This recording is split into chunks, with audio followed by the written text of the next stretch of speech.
ஜோதிடத்தில் உங்களுக்கு நோய் இப்போது இந்த நோய் ஒரு 10 வருடங்களுக்கு முன்பு என்ன நோய் இருந்தது, இப்பொழுது என்ன நோய் இருக்குது, எதிர்காலத்தில் தசாபுக்தி காலநிலைகளுக்கு ஏற்றவாறு எந்த நோய்கள் வரும் என்பதை கூட தெளிவாக நம்மளுடைய ஞானம், இந்திய ஞானம் இருந்தது. இந்த மருத்துவ முறையில் சில சமயம் நம்மளுடைய உடம்புல இந்த பஞ்சபூத தத்துவங்கள் சமநிலை இல்லாமல் போகிறது. இதுக்கு காரணம் நம்மளுடைய வாழ்வியலும் நம்மளுடைய உணவும் மட்டும்தான் காரணம். வாதம் சமநிலை இல்லாத போது நமக்கு பயம், பதட்டம் இதெல்லாம் வருகிறது. இதற்காகவே குறிப்பாக நீங்கள் கேரளான்னு எப்படி கேரளாவில் போனால் சரியாகும் அப்படின்னா, ஆயுர்வேதம்னா அது ஒரு மருந்து, அது ஒரு மருத்துவ சிகிச்சை அப்படின்னு நினச்சிட்டு இருக்கிறாங்க. ஆயுர்வேதம் என்பது ஒரு வாழ்வியல் முறை. இந்த ஜோதிட உளவியல் இந்த இன்டகிரேட் பண்ணும்போது, இப்போ நான் உங்களுக்கு முதல்ல சொன்ன மாதிரி கவுன்சிலிங் மாதிரி ஜோஷியம் பண்ணோம்னா இன்னும் பலன் அதிகமாக இருக்கும்.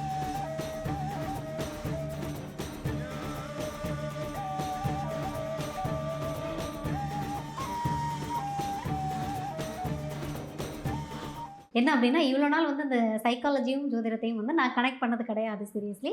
பட் இன்றைக்கி கனெக்ட் பண்ணுறேன். என்ன அப்படின்னா, உளவியல் ரீதியாக நம்ம பாதிக்கப்படும் போது ஆட்டோமேட்டிக்காக என்ன பண்ணுறோம், ஒரு நல்ல விஷயமும் பண்ணுறோம், ஒரு கெட்ட விஷயமும் பண்ணுறோம். ஏன் அப்படின்னா, இப்போ நீங்கள் சொல்லும்போது சொன்னீங்க, ஒருத்தன் தொழிலில் வளர்றான் அப்படின்னா அவனை பார்த்து பொறாமை குணம் வரும், ஒரு போட்டி குணம் வரும். அப்போ அவன் என்ன பண்ணுவான்னா, அவனை எப்படி நம்ம முடக்கலாம், அவனை நம்ம என்ன பண்ணலாம், எந்த ஜோதிடரை பார்த்து அவனை நம்ம கீழே தள்ளலாம், இப்படின்ற விஷயத்தையுமே அவங்க யோசிக்க ஆரம்பிச்சிருவாங்க. ஸோ சிந்தனைகள் சரியாக இருந்தால் பரவாயில்ல, சிந்தனைகள் தவறாக இருக்கும்போது அவங்க என்ன பண்ண முடியும் சொல்லுங்களேன். நம்மளுடைய உளவியல் என்ன சொல்கிறாங்கன்னா, நிறைய விஷயங்கள் நம்பிக்கை ஏற்படுகிறது. Intention, attention, manifestation. இப்போ நிறைய வீடியோஸ்லாம் நீங்கள் பார்த்துருப்பீங்க எல்லா டிவி சேனலில் மேனிஃபெஸ்டேஷனை பற்றி.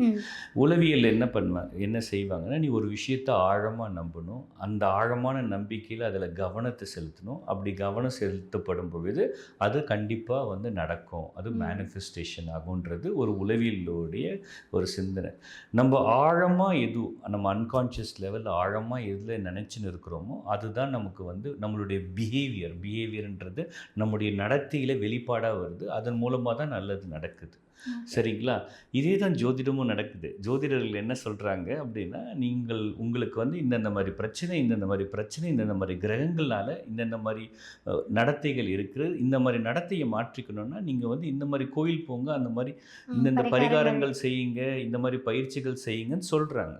அது எப்படி உளவியலாக மாறுது அப்படின்னா, அந்த இடத்துல அவங்க போகும்போது கண்டிப்பாக நம்ம போக போகிறோம், கண்டிப்பாக இது மாறப்போகுது, இது கண்டிப்பாக எனக்கு நல்லது நடக்க போகுது, எல்லாமே மாற்றம் வரப்போகுதுன்னு ஒரு ஆழமான நம்பிக்கை அவங்களுக்கு வருது.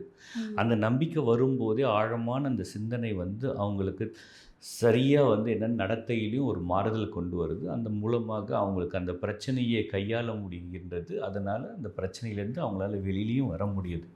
அதனால் ஒரு ஜோதிடமும் ஒரு விதமான ஒரு உளவியல் சிகிச்சைன்னு தான் சொல்லணும். ஸோ பொதுவாகவே இப்போ நீங்கள் ஜோதிடமும் உளவியல் சார்ந்து பேசிகிட்டு இருக்கீங்க இல்லையா? இப்போ இதுலேயே நிறைய விஷயங்கள் ஜோதிடமாக இருக்கட்டும், உளவியலாக இருக்கட்டும், இதெல்லாம் ஒரு மனுஷன்ட்டு பிரிக்க முடியாத விஷயமா மாறிடுச்சுன்னே சொல்லலாம். அப்படி இருக்கும்போது இந்த உளவியலில் இப்போ மனநலம் பாதிக்கப்பட்டிருக்காங்க, இல்லை ஏதாவது ஒரு பிரச்சனையில் இருக்காங்க அப்படின்றப்போ நிறைய சிகிச்சை முறைகள்லாம் எடுத்துப்பாங்க. இந்த கேரளா சைட்லாம் போனீங்க அப்படின்னா பார்த்தீங்கன்னா, அவங்க ஒரு எப்படி சொல்கிறது, சாமியார் லைக் அப்படி தான் இருப்பாங்க. பட் அவங்க ஒரு வைத்தியம் பார்த்தா அது சரியாகும் அப்படின்ற ஒரு நம்பிக்கையும் இருக்கும். ஸோ அந்த இடத்துல அந்த ஜோதிடத்தையும் அவங்க அப்ளிகபிள் பண்ணுறாங்க அப்படின்னு எடுத்துக்கலாமா? மருத்துவ ஜோதிடம்னு ஒன்று இருக்குது. நம்ம மருத்துவ ஜோதிடம் இந்த வாதம், பித்தம், கபம், இந்த பஞ்சபூத தத்துவத்தினுடைய அடிப்படையில் வாதம், பித்தம், கபம் என்ற ஒரு அறிதல் முறை இருக்குது. அதன் மூலமாக நோய் அறிதலும் அந்த நோய்க்கான சிகிச்சைகளும் இந்த மருத்துவ ஜோதிடத்தில் நல்லா நம்ம குறிப்பாக கொடுக்க முடியும். ஓகேங்களா? இந்த வாதம், பித்தம், கபம் இந்த தன்மை தான் அந்த சமநிலை இல்லாமல் அவங்களுடைய பிரகிருதி இயற்கை தன்மையிலிருந்து அவங்களுடைய விக்ருத்தின்னு சொல்லக்கூடிய அந்த இம்பேலன்ஸ் ஆகும்போது தான் பலவிதமான நோய்கள் வருகிறது. ஓகேங்களா? நோய்களில் மனம் சார்ந்த நோய்களை பற்றி நான் மட்டும் கொஞ்சம் இங்கே குறிப்பாக சொல்ல போகிறேன். ஓகே. வாதம் சமநிலை இல்லாத போது நமக்கு பயம், பதட்டம் இதெல்லாம் வருகிறது. கண்டிப்பா. இதற்காகவே குறிப்பாக நீங்கள் கேரளான்னு எப்படி கேரளாவில் போனால் சரியாகும் அப்படின்னா, ம். நிறைய பேர் ஆயுர்வேதம் அப்படின்னு என்பது என்ன நினச்சின்னு இருக்கிறாங்கன்னா, ஆயுர்வேதம்னா அது ஒரு மருந்து, ம். அது ஒரு மருத்துவ சிகிச்சை அப்படின்னு நினச்சின்னு இருக்கிறாங்க. ஆயுர்வேதம் என்பது ஒரு வாழ்வியல் முறை, நம்மளுடைய வாழ்வியல். ஓகேங்களா? ஓகே. ஒரு ஆயுர் என்பது நம்ம லிவிங், வேதம் என்பது ஒரு ஞானம். நம்ம எப்படி நல்ல வாழ்வியலினுடைய ஒரு ஞானம் தான் ஆயுர்வேதம். சித்த மருத்துவம் அதே போன்று தான். அவர்கள் என்ன பண்ணுவாங்கன்னா, எடுத்த உடனே போன உடனே நாடி பரீட்சைன்ற ஒரு முறை. நாடி பரீட்சைன்னா நம்மளுடைய நாடியை பார்த்து நீங்கள் எந்த டயக்னோசிஸும் பண்ண தேவையில்லை. நான் நாடி முறையில் பார்த்து அவர்கள் உங்களுக்கு என்ன நோய் வரும் எதிர்காலத்தில் கூட சொல்ல முடிஞ்சது. அதே போன்று தான் ஜோதிடத்தில் உங்களுக்கு நோய், இப்போது இந்த நோய், இதற்கு முன்னர் ஒரு 10 வருடங்களுக்கு முன்பு என்ன நோய் இருந்தது, இப்பொழுது என்ன நோய் இருக்குது, எதிர்காலத்தில் தசாபுக்தி காலநிலைகளுக்கு ஏற்றவாறு எந்த நோய்கள் வரும் என்பதை கூட தெளிவாக நம்மளுடைய ஞானம், இந்திய ஞானம் இருந்தது. நீங்கள் நாடி ஜோதிடம்லாம் பார்த்தீங்கன்னாருன்னு கூட ஓகே. இந்த மாதிரி தான் சுவடிகள்லாம் எழுதி வச்சிருக்கிறாங்க. மருந்துகள் இந்த ஓகே. காலநிலையில் இந்த மாதிரி நோய்கள் வரும்னு.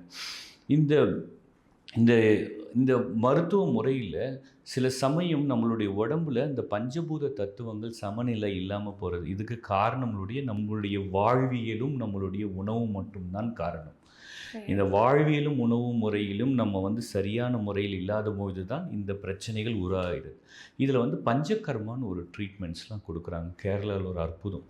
வெளிநாடுகள்லேருந்து நம்ம மெடிக்கல் டூரிசம்னா நமக்கு கேரளா தான். இவ்வளோ பேர் வராங்க. ஏன் வராங்க அப்படின்னு பார்த்தீங்கன்னா, அந்த பஞ்சகர்மா ட்ரீட்மெண்ட். இப்போ பித்தத்தன்மை இருந்தால் சிரோதாரன்னு ஒரு பயிற்சி சொல்லுவாங்க, நீங்கள் பார்த்துருப்பீங்க. சொட்டு சொட்டாக ஆயில்ஸ். அதே மாதிரி மசாஜஸ்லாம் பண்ணுவாங்க. எந்த வெப்பத்தில் அந்த எண்ணெயை வைத்து அந்த உடலை உஷ்ணத்தை தவிர்த்து சமநிலைப்படுத்தணுன்ற ஒரு மிகப்பெரிய ஒரு ஆயுர்வேத ஞானம் நம்ம இந்தியாவில் இருக்குது. அதாவது அலோபதி ஒரு மருத்துவம் இது நம்மளுடைய ஆயுர்வேதம் ப்ரிவென்ஷன் இஸ் பெட்டர் தேன் க்யூர்னு சொல்லுவாங்க.